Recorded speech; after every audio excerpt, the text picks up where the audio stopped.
We will get started today. I was thinking walking up here that it has thus far been a really nice morning. A good number of you got up early and went over to the park, and then we had breakfast here in this room and kind of used our kitchen for the first time for a fairly large meal event. And of course we're celebrating the resurrection this morning, and so there's lots of reasons to be joyful. And so I'm thinking all that, and then I'm realizing we're now doing Sunday school, and what a downer. Because the topics that we're dealing with, none of them are thrillingly joyful topics. But it's also the realism of the world we're living in. And so today we're going to start lesson 6. And so Bill Porfili has the notes. If you need a copy of the notes, he will sit at his chair there and hold them up and let you come and retrieve them. So good for you, Bill. And I think we're going to be probably using this set of notes for several weeks, because there's just a whole lot to say on this particular topic. And so lesson 6, Transgenderism, believing what is contrary to fact. And I think we'll only probably get through the first 2 sections there. The first one is the situation today in Oregon. We'll spend time with that. And then the second heading, what the transgender activists are saying. And this morning I thought that I'll start with the second of those, what the transgender activists are saying, and then we'll come back and look at the situation today in our own state.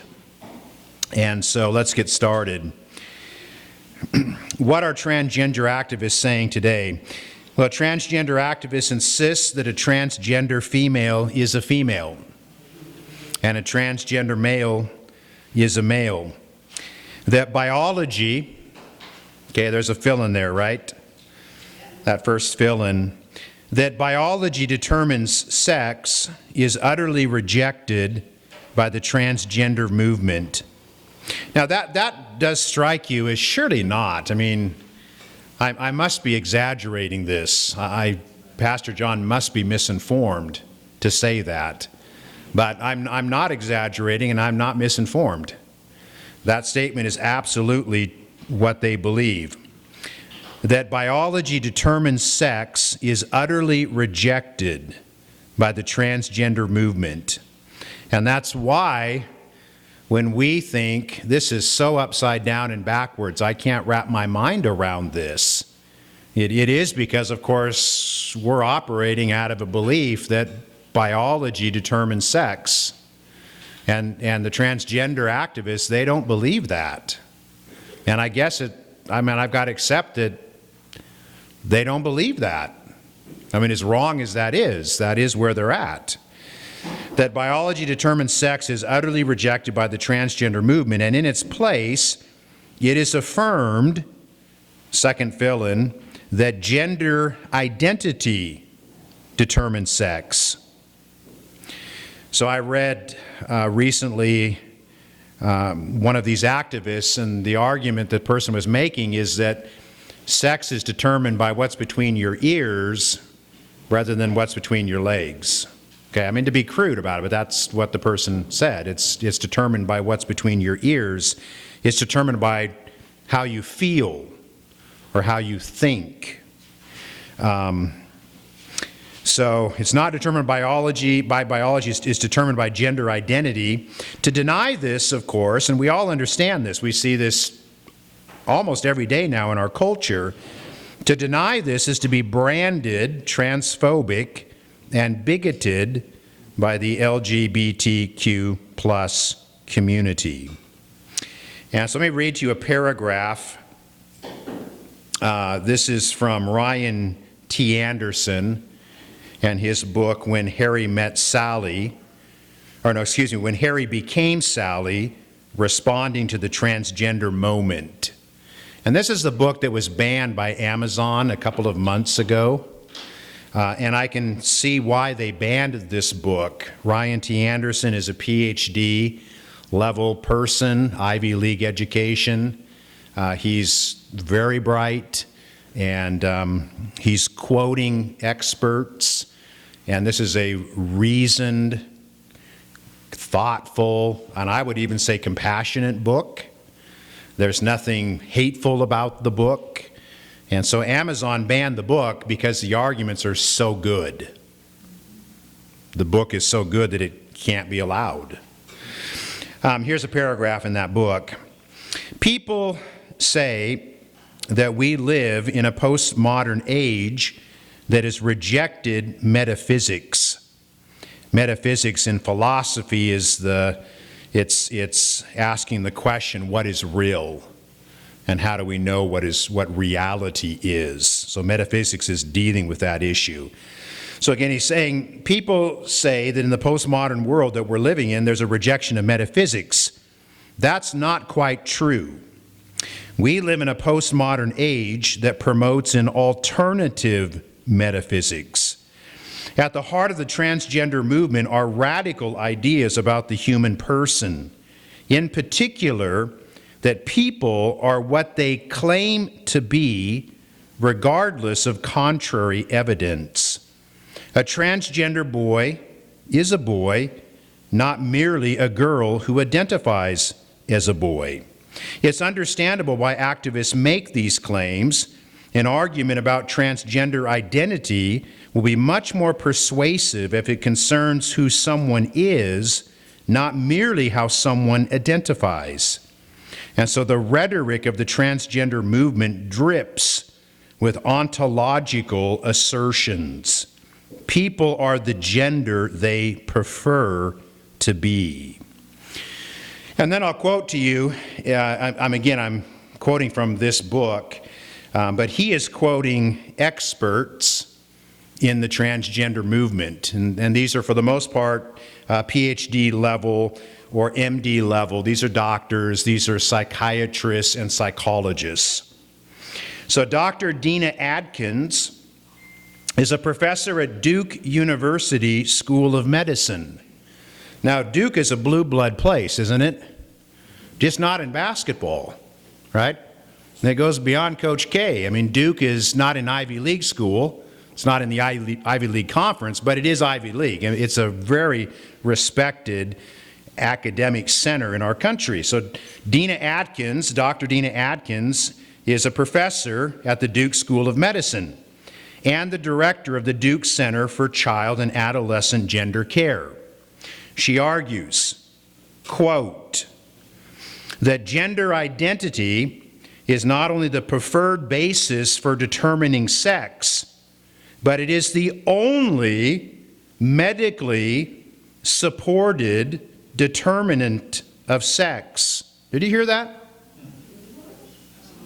This is Dr. Dina Adkins, PhD, at Duke University, one of the most prestigious schools in the country, a trained physician.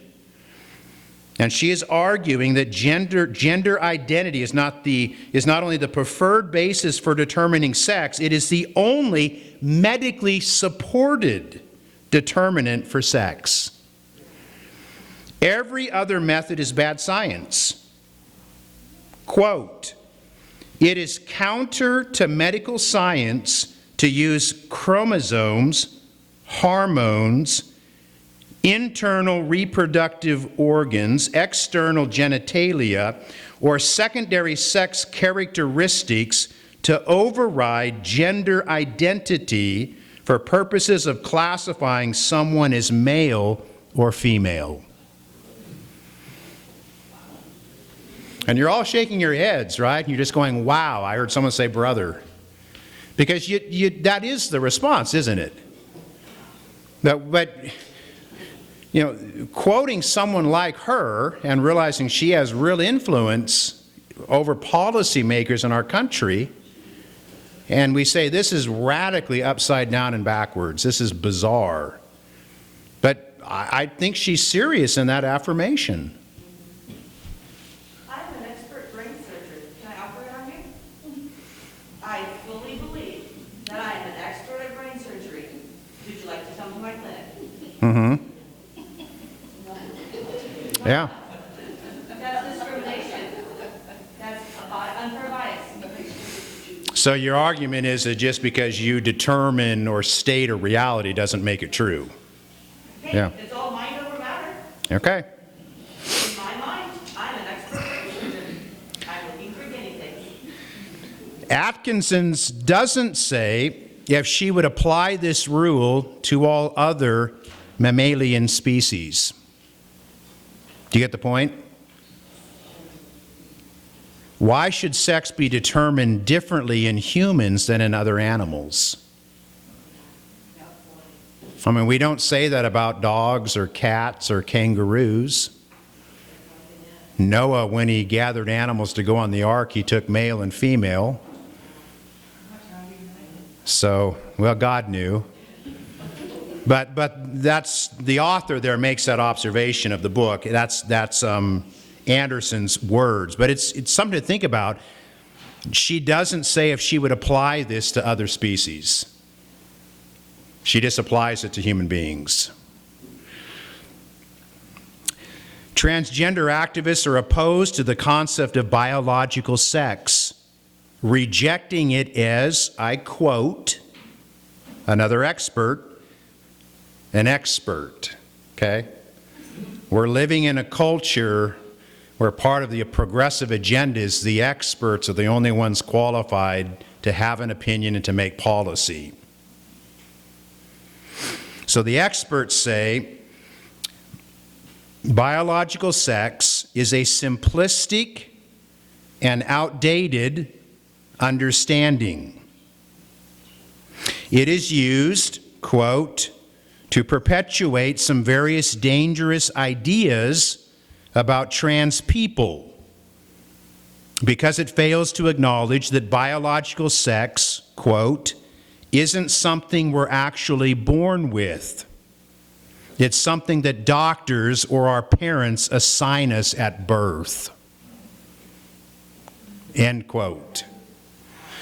So what that is saying is that the baby is born, and for all of human history, the doctor or the nurse or someone says, it's a boy, or it's a girl. And of course they make that pronouncement for all the obvious reasons. And so this person is saying, the midwife, the doctor, the nurse, or maybe the dad assigns sex at that moment. But that's not really the child's sex.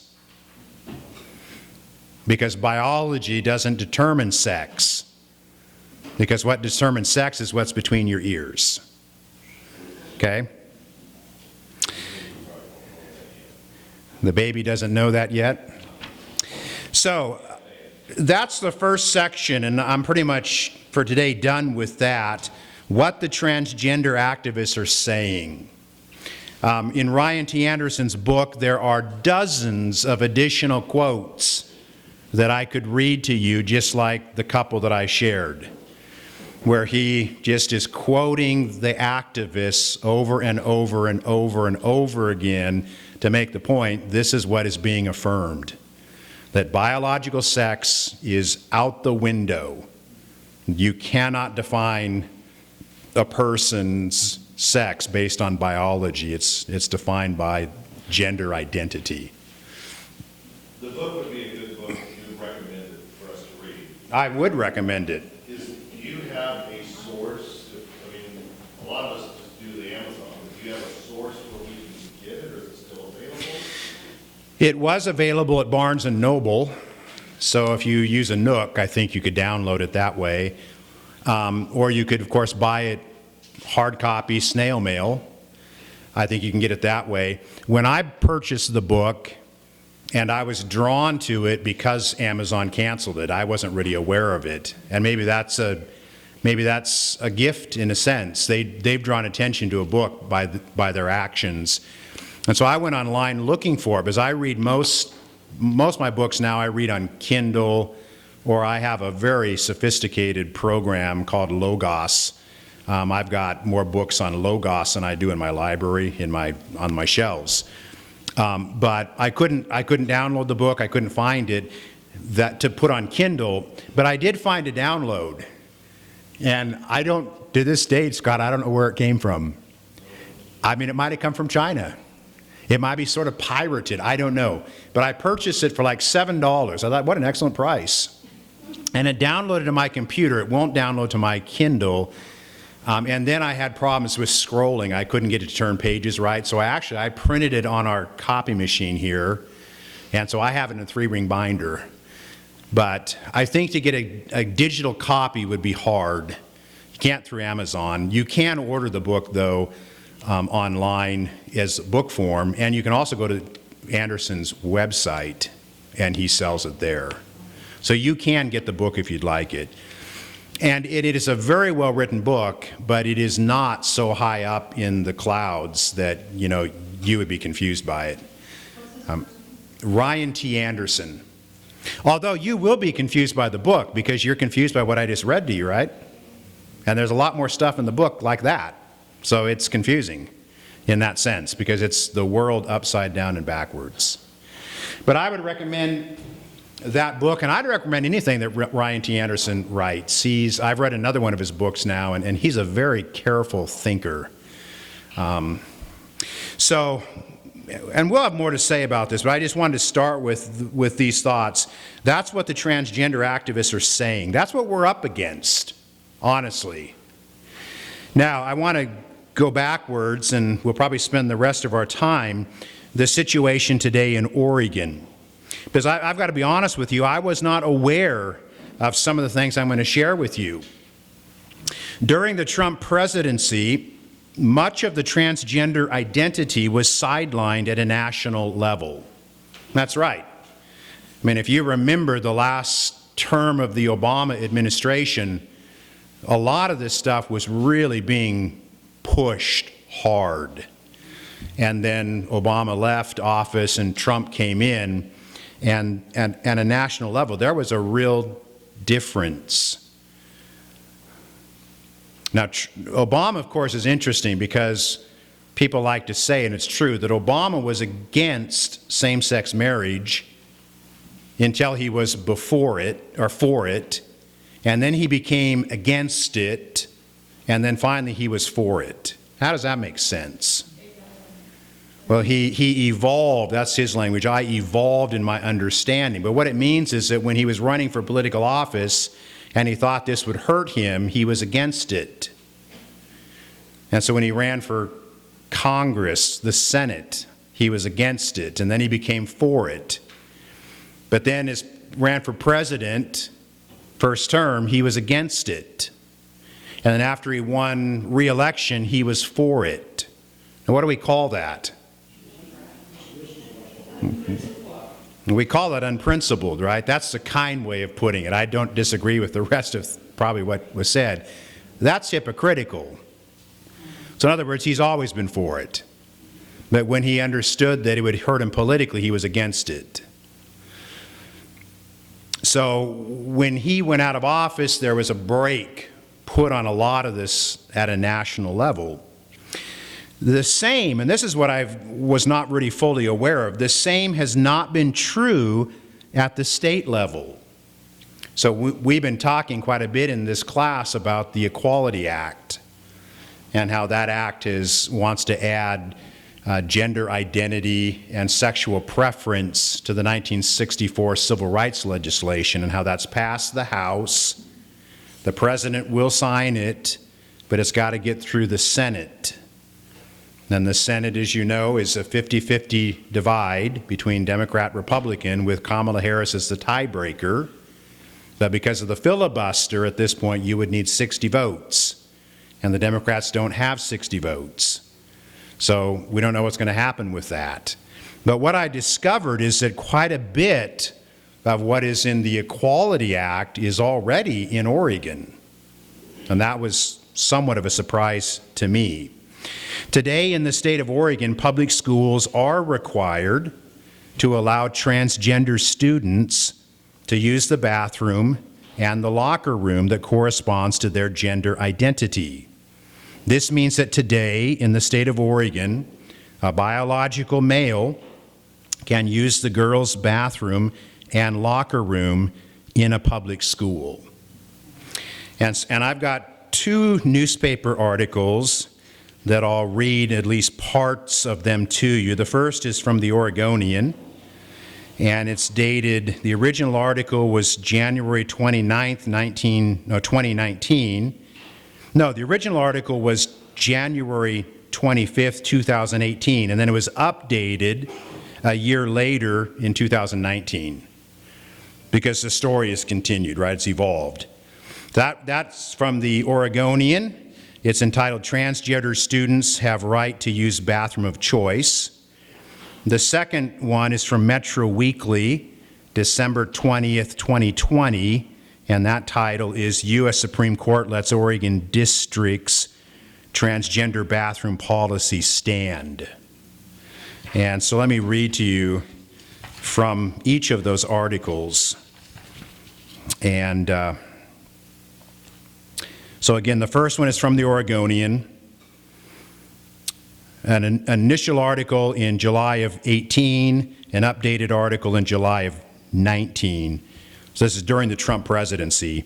Transgender students have right to use restrooms of choice, Oregon judge rules. And this involves two school districts, Dallas, Oregon, which is near Salem, and Sutherland, which is near Roseburg. But primarily Dallas is the subject of this article. So I'll just read this to you.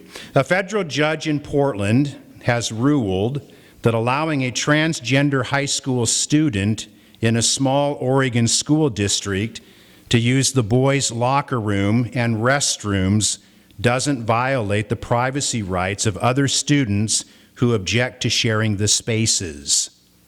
So this, interestingly, is a transgender boy. So it'd be a biological girl. U.S. District Judge Marco Hernandez on Tuesday threw out a petition by parents for privacy against the Dallas School District. So what you have here is a transgender student. The Dallas School District accommodated the student.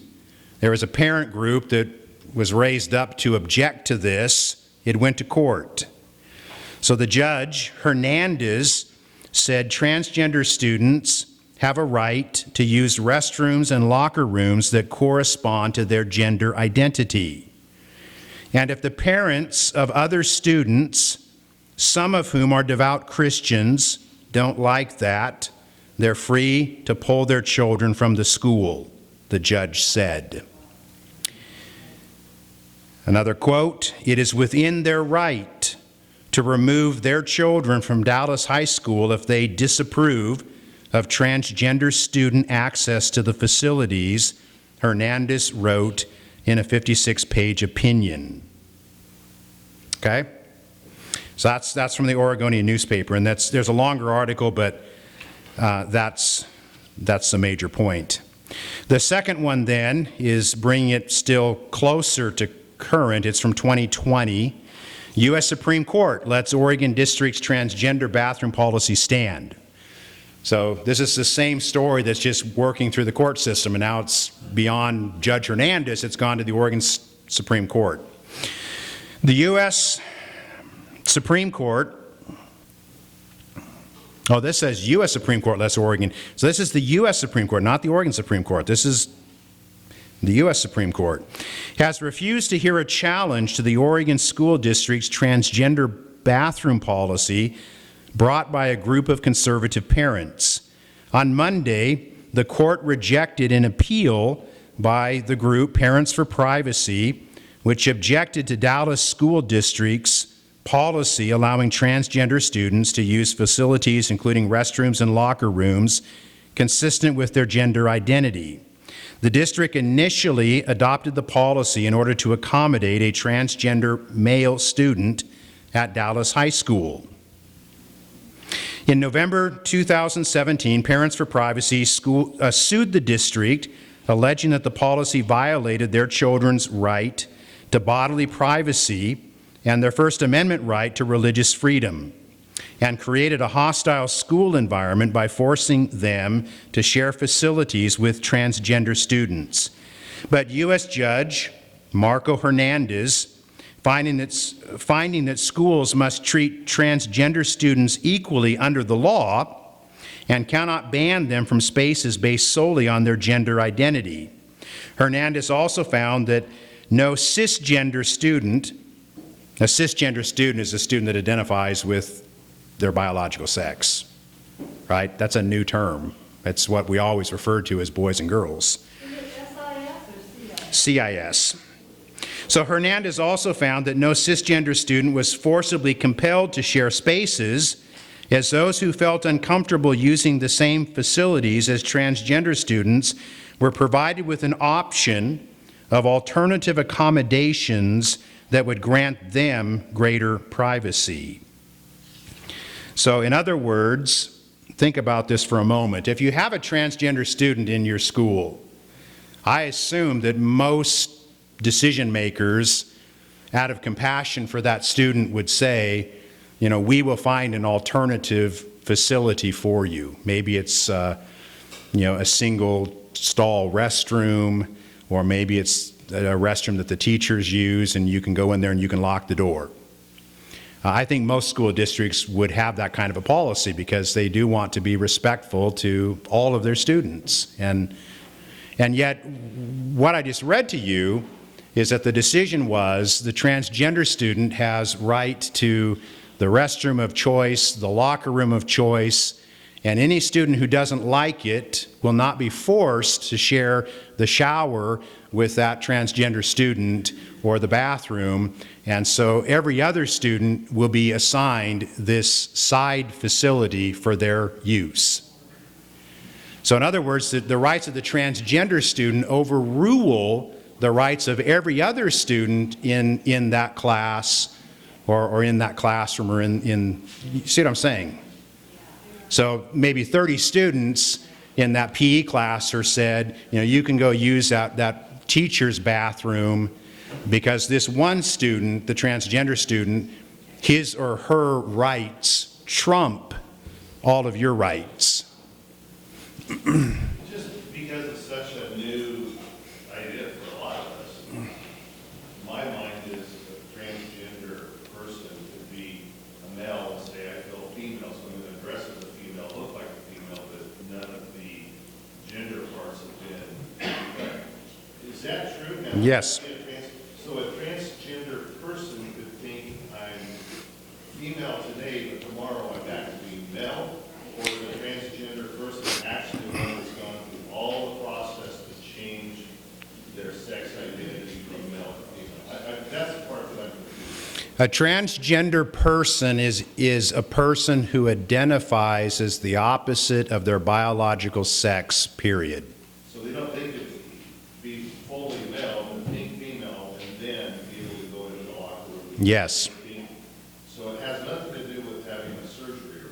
Yes, and you'll see on our notes, the next section, I think it's the next section, the transitioning process. Do you see that?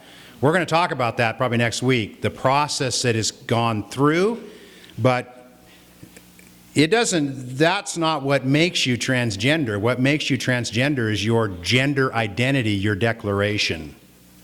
So you don't even have to like wear Is what I've read is that in many schools that person has to identify in writing, so it isn't a one day of this and the next day of that. They have to identify it. Yes, and I didn't comment on your second part, Scott, but I don't think that that's normally would be how it works, where a student, what you described was gender fluidity, which is a category. And there are people like that who I'm female on Monday and I'm a male on Wednesday. That is a reality, but that's really not what we're talking about here. We are talking about here someone who identifies as the opposite of their biological sex, and then the teacher, the district is required to acknowledge that as reality, as fact.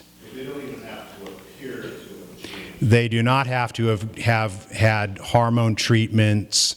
They don't have to dress in traditional gender ways. Certainly, they don't have to have gone through sex reassignment surgery. Most laws, you can't do that until you're 18 anyway.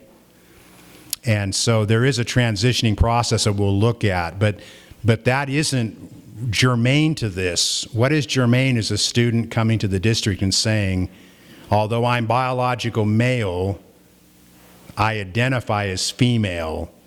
And the district, my understanding in the state of Oregon, the district must acknowledge that, accept that, and treat that person as their chosen sex. So then we've talked about, I'm sure you're going to get into it, but even the competing, you can still be a biological boy, identify as a girl, but not have any reassignment done and still compete against.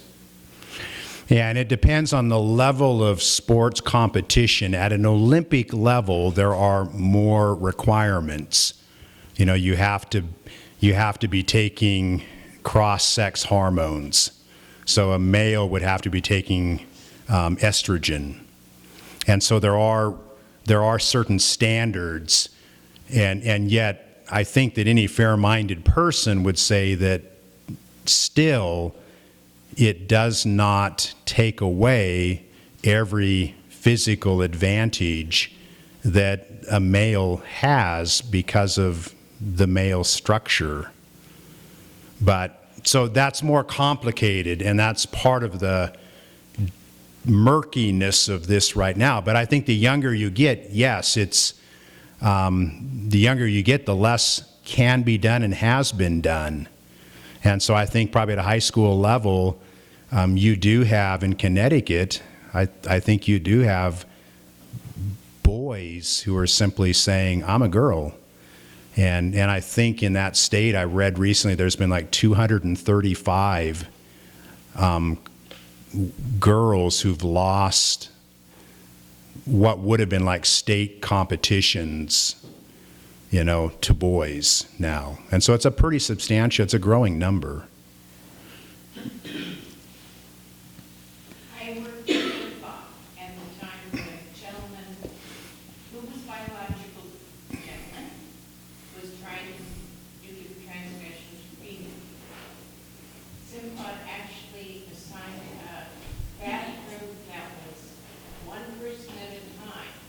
That was the only one he could use. It was marked on the door because too many people were objecting to him going to either female or male. Mm-hmm. But because of him trying to transgender, he was given that bathroom. Yes, and that sounds like a reasonable accommodation. And what I'm saying is that if a transgender person pushes this, it's the opposite now. It's everybody else will use that bathroom, and the transgender student will get. Mm-hmm.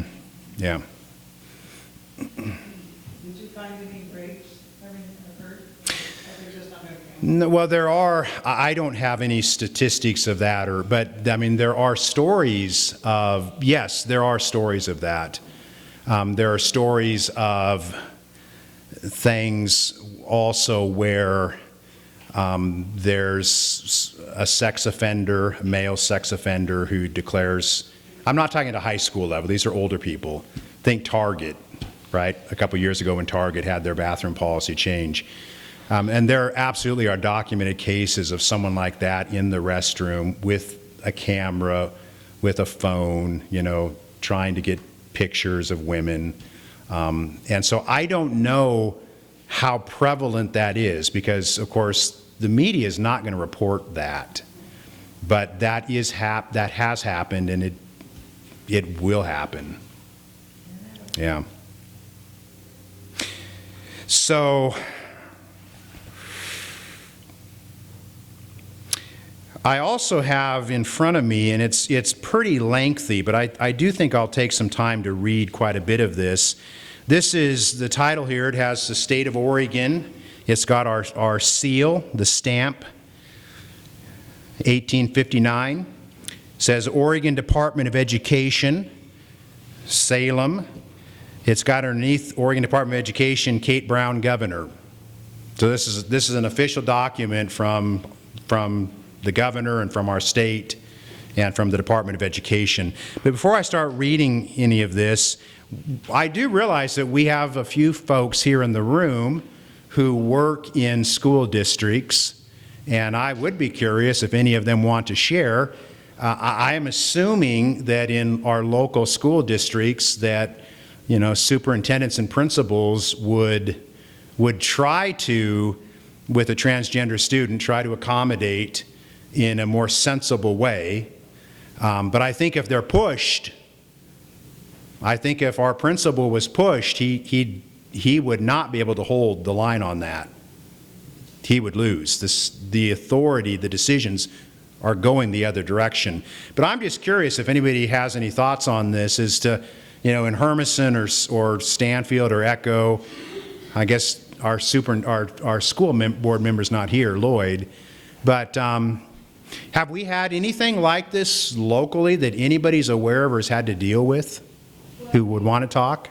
Several years ago, we had about 4 students that identified as transgender, but they did not request special bathroom treatment. One of those 4 has grown to be an adult and had this reassignment surgery, and now works at the school. As an employee, that's a whole different thing. But we do currently have one that's identifying as a non-binary, which is they don't identify as any sex. Sort of gender fluid, kind of just is on a spectrum somewhere? Right. And it's a wig one day and a shaved head the next, whatever. But the school district told her parents at the time of notification, when we started coming back, she will be required to use either the locking bathroom in the staff room or the girls' bathroom. And the parents were fine with that. Mm-hmm. She's a minor, so I don't know how much she can push back. I haven't heard anymore.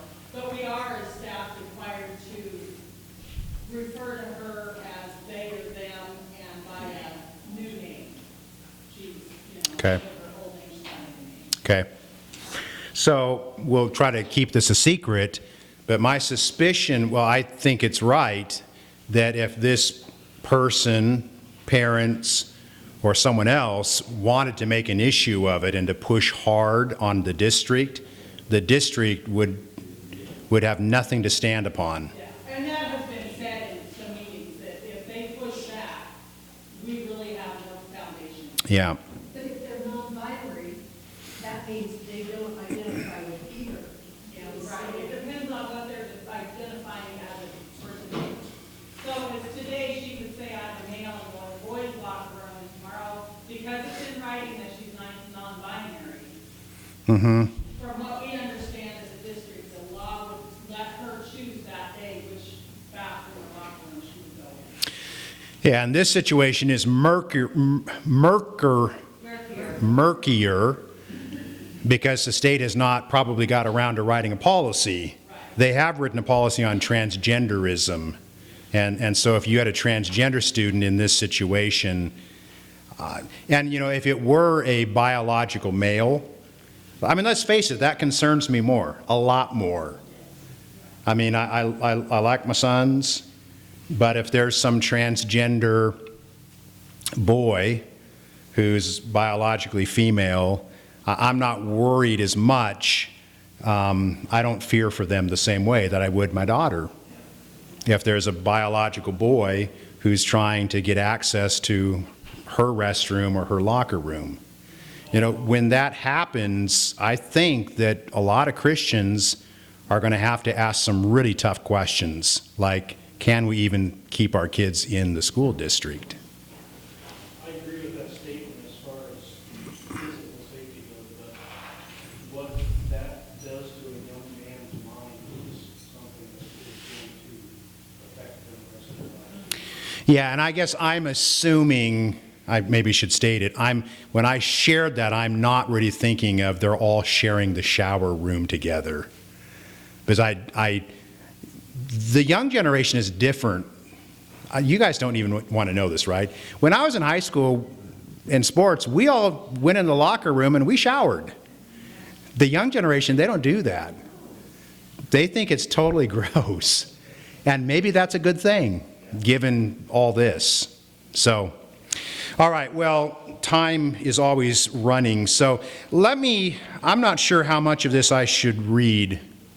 Did someone say something? I was going to say something. I was going to go on what the one person I really have is with like we were saying about a transgender guy going out by a girl. That's the one where I really have, where I'm just like it to, which is not arrogant. Because like most of females have not really strong enough to protect themselves, and most of the guys want in my school wants to try to overtake the girls, and that's one rule where I have. And this is what one of the most parts I disagree with most of gender stuff because, well, I'm more worried about the females. Yeah. Well, you should be. How much power they have, since us guys have more power than most females. Yes, and that's a very masculine thing that you've said. In other words, you're speaking as a male should speak. I don't know if you know this, but 100 years ago, a little over 100 years ago, there was this big ship called the Titanic. And the Titanic was sailing across the Atlantic Ocean, and it hit an iceberg. And it ripped underneath the waterline a big tear in this ship. Like a pair of scissors cutting a piece of paper, it just ripped right through the steel. And the ship sank in the Atlantic in icebergs, because it hit an iceberg, within, I think, a couple hours. And when this ship was designed, the designers said, this ship is unsinkable. It's like not even God could sink this ship. And so they didn't put enough lifeboats on the ship for everybody. And so when the ship was sinking, the men said, we will put women and children on these boats, and we will be men, and we will sacrifice our lives to protect women and children. Now that's what a man does. Now there were some men who dressed up like women to sneak onto those boats. And you can understand that. They didn't want to die. But today they're remembered as cowards. So I don't care how much you change some of this stuff, there is an inherent knowledge within us that God has created men to cherish, honor, and to protect women. And there are these differences, and they should be recognized and honored. And so for you to say, I worry for the girls because, I don't know if you know this, but I've read that a boy has 4 or 5 times the upper body strength of a girl. That's why boys can bench press. I remember in college, I took a weightlifting class, and I was in there with the girls, and I was like, first time I'd really realized, man, these girls, they're not very strong. I mean, not like guys, not with the upper body. Now, they're pretty strong. They can push babies out, right? That's a pretty amazing thing. And so I'm not meaning to denigrate women. It's amazing. God has made women in other ways to do remarkable things. But men should protect women. And this also goes back to the whole issue of weeks and weeks ago when we talked about dignitary harm. So the argument here is that we've got to protect the transgender person because we don't want to shame or dishonor them. But what we're doing is we're shaming and dishonoring everybody else, and particularly women. So if you want to know who should be up in arms about transgenderism, it is women. But sad to say, the National Organization for Women, I read an article just this week, and they came out in support of transgenderism. And it's just like, it's like, in fact, I'm now off my notes, but I was reading yesterday from Scripture, and I was reading from the life of Elijah. And Ahab and Jezebel, remember those two? You know, who's the worst of those two? It's a real toss-up. I mean, they're both really awful. Jezebel is this pagan princess who marries this pagan king, and together they just plunge Israel into paganism. And in the later part of Ahab's story, he wants a vineyard. Remember that? Naboth owns this vineyard, and it's near to the king's palace. So he goes to Naboth and he says, "Sell me your vineyard. And if you don't want to sell it to me," or what does he say? "Sell me your vineyard, or I'll give you a different vineyard of equal value. So I'll give you cash, or I'll give you a new piece of property." And Naboth says, really out of his Old Testament belief system, "I cannot give you the inheritance of my fathers." And so he turns the king down. And then the king goes back to his house and climbs into bed and pulls up the covers and turns his head to the wall. And he's mopey and depressed and pouting. And so Jezebel comes in and says, "What's wrong with you, honey?" And he says, "This guy Naboth won't sell me the vineyard I want." And she says, "Don't worry about it. I'll take care of this."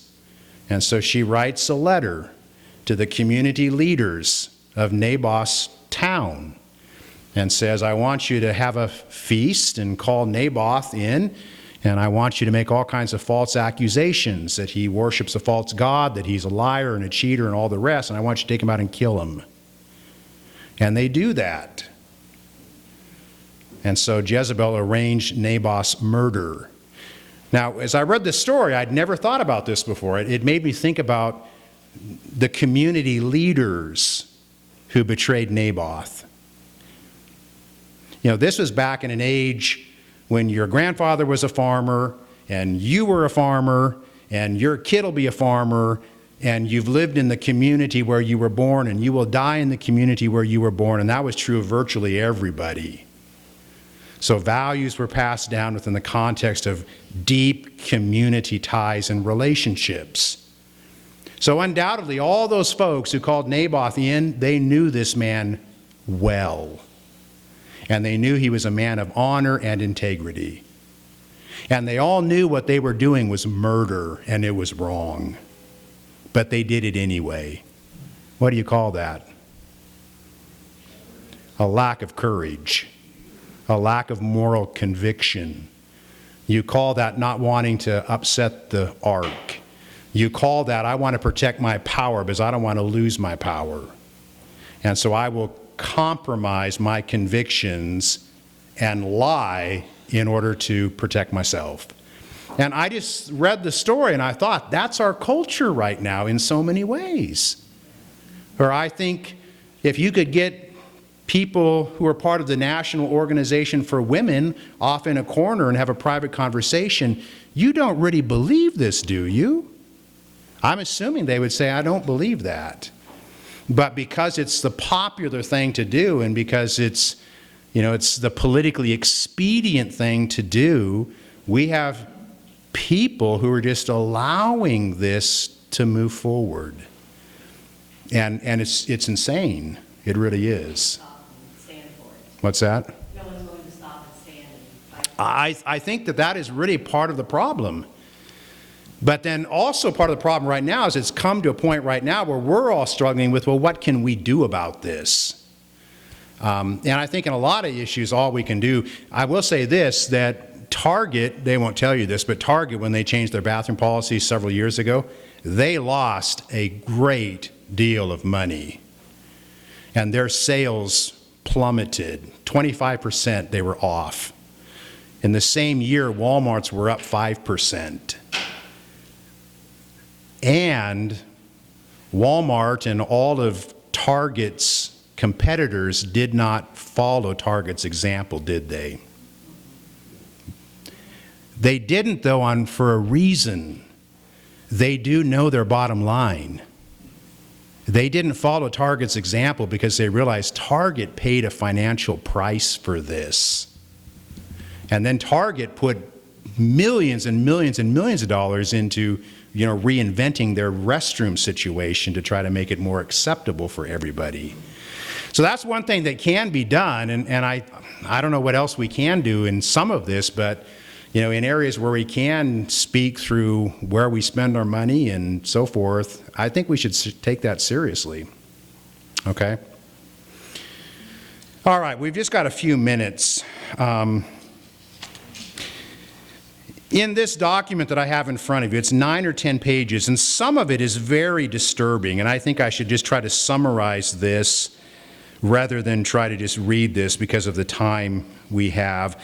But things that stood out to me, for instance, was that if you have a child who comes to the school district and says, I'm transgender, and so Johnny wants to be Jamie, okay?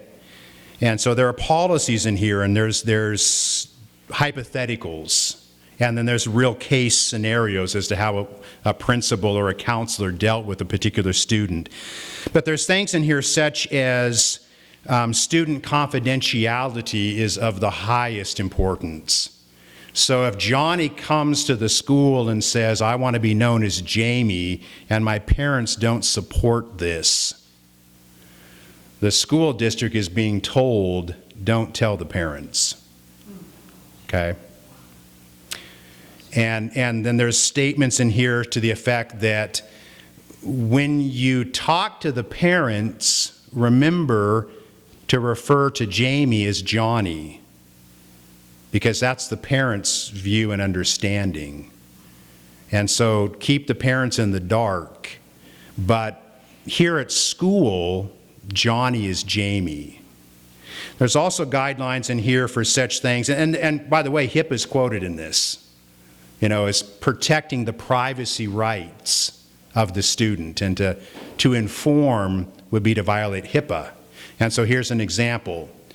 So Johnny is now Jamie, and Johnny is part of FFA. Okay, this is less controversial than Johnny's playing basketball. But so FFA goes on a trip.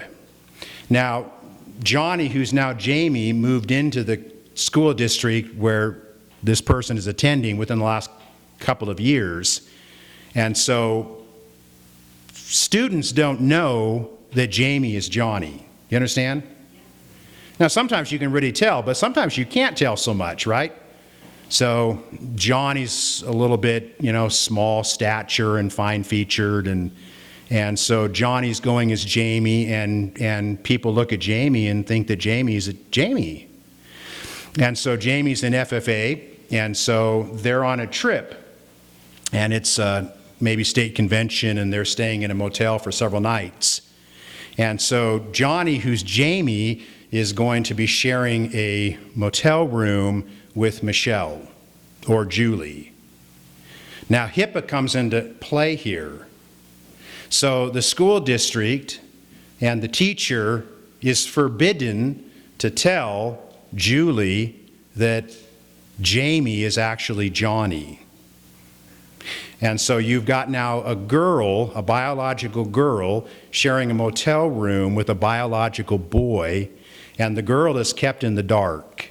And the parents are kept in the dark, and everybody is kept in the dark because the rights of this transgender student supersede everybody else's rights. Now, there's a lot of other stuff in this document, and I've underlined extensively in this. It talks about not only bathroom policy, it talks about locker room policy, it talks about physical education policy, it talks about sports.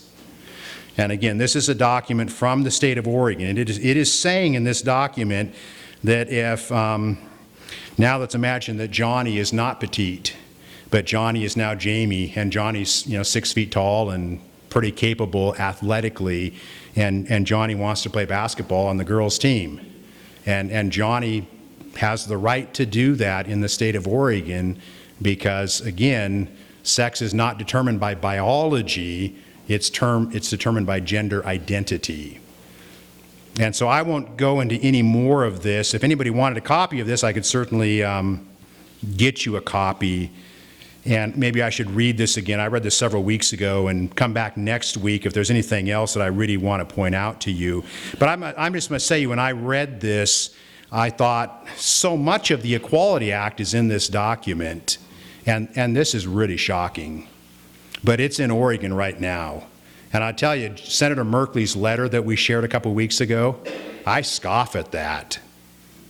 Because I've read the policy, and Senator Merkley is not being truthful to us. It's frustrating too, as a Christian parent, so speaking as an ex-school board member here, part of the reason I got on the school board was that I thought, I need to get on the school board so I can change things from within for good.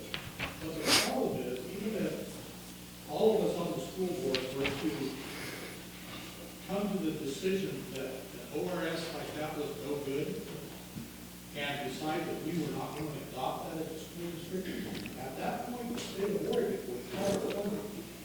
So school board is basically just a rubber stamp for everything that the governor wants to ram down the throat, if you want to continue to have your state of Oregon funding.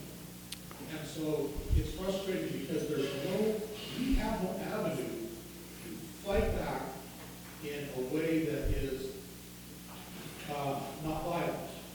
Yes. All you can do is just protect our children.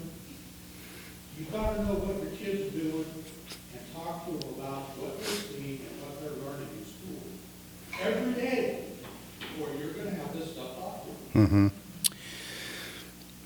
Yeah, there's a lot of things you brought up, and a lot of it is the lack of local control, and how it's very hard for a community, parents, or even teachers, or a school counselor, or the administrators, principal, superintendent, to really push back on this stuff. If they want to keep their funding, they can't. Yes. They just can't. And particularly if they encounter a fully informed transgender student or parent who wants to push this. And so it does really lead us to consider, if this continues along the trajectory that it is, that Christians are going to have to really create much more of an alternative culture for the preservation of our beliefs and our values. It's just going to be inevitable. Really good news, unfortunately, this is like Oregon or other blue states, but West Virginia just a couple weeks ago passed really significant school choice Mm-hmm. where tax money follows the child, and there are states that are moving that. Yeah. It's never been, I shouldn't say never, but it's not been out in the near future in Oregon. That would be a hugely helpful thing if that happened nationwide. My granddaughter in Salem is going to be going to private school. It's going to cost $6,000 to $9,000 a year when they send her, and they continue to have to pay property tax. Another hopeful thing potentially is that, I read earlier the U.S. Supreme Court upheld the decision here in Oregon to allow the school district to, I would say, discriminate against cisgender students. The Supreme Court today is not the Supreme Court of a couple years ago. That is one of the legacies of the Trump presidency, where 3 individuals are on the Supreme Court now. And I would hope that if that decision came to the Supreme Court today, it might go the opposite direction. But that's a thin something to put your hope on, in terms of the Supreme Court. But I do have some, that is an encouragement to know that the Supreme Court tilts conservative. I was looking at that when Harry becomes selling book for anyone who wanted an online copy. If you've got a Samsung device, just go into Google Play and type it in. It's $9. Okay. The audio book's like $14. Okay. Yeah, Amazon's banned the book, but there are other outlets for it. All right, let me just a second. Where we're going to go in coming weeks, we've talked about the situation in Oregon. We've talked about what transgender activists believe, what they're saying. So we're going to talk in coming weeks the transitioning process.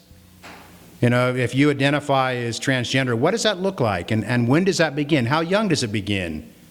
And what's the process if someone goes all the way? Got quite a bit to say about that. We'll also talk about gender dysphoria in children. Gender dysphoria is confusion about, am I male, am I female? And then we'll talk about transgenderism. How should we understand this? This will be a very interesting conversation.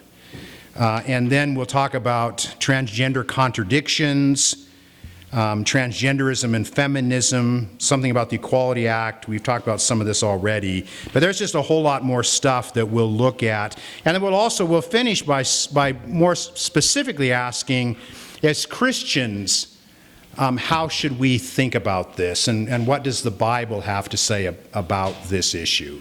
So that'll take us several weeks, so hold on to these notes and bring them back next week, and we'll continue. And then, Will, I'll let you make a comment, and then I'm going to ask, who wants to close in prayer? Eddie, Heather? Okay, Will makes his comment. He'll talk, and then we can close in prayer. Sure. So what happens when there's blood in the water and this teacher that's kept in the dark tells somebody? What's going to happen then? Because sooner or later, somebody's going to open their mouth. And what's the school district going to do when 500 teachers or 600 teachers stand up and say, hey, we're done with this? But it's getting us. I don't know that they will, because they'll lose their money. So I don't know that they will. Well, it's a thing that's going to go through their head because, I mean, someone out there is going to be convicted of what's going on, and they're going to be like, hey, this isn't right. We need to stand up as an army. We need to protect our kids. We need to protect the students. What happens if so-and-so occurs and we need to fight back? What's going to happen when that goes down? What's the school district going to do?